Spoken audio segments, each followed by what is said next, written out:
having their phone on. So please make sure that they turn their phones off because it will interrupt the interview. I have candidates who even answer the phone during the interviews, and that's not a very good impression. If they are expecting a call because, let's say, it's an emergency, they should inform the interviewer before the interview starts so that we know that you may have to take a call.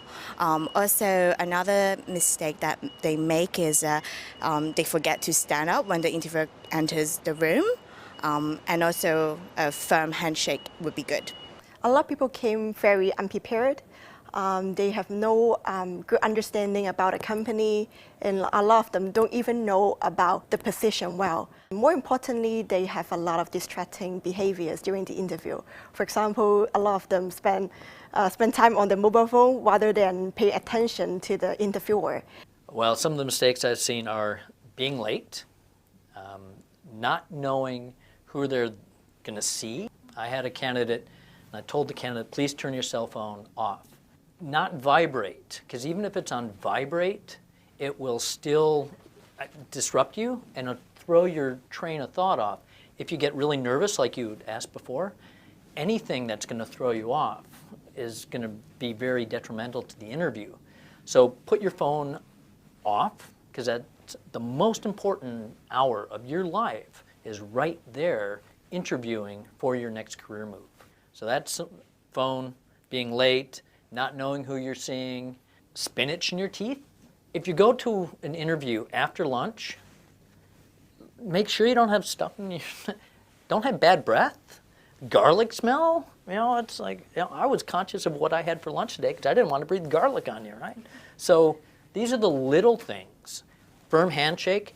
I guess the reverse of some of those behaviors that we have mentioned on throughout the conversation.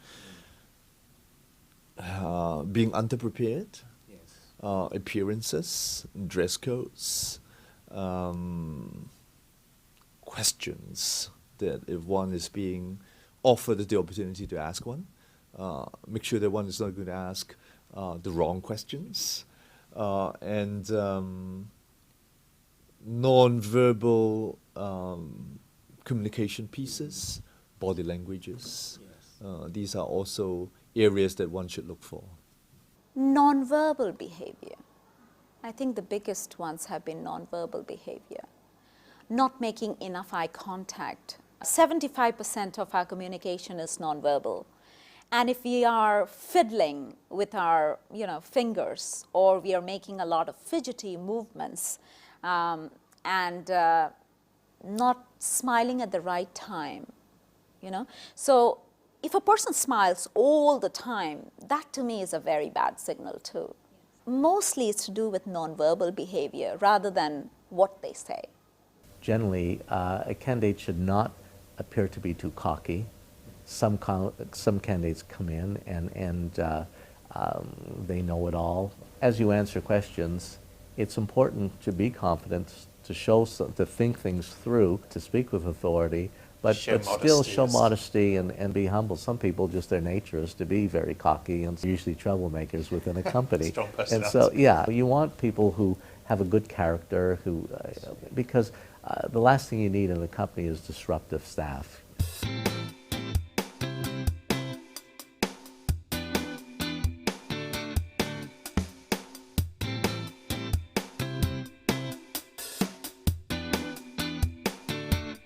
Remember to follow us on Facebook, Twitter, and LinkedIn.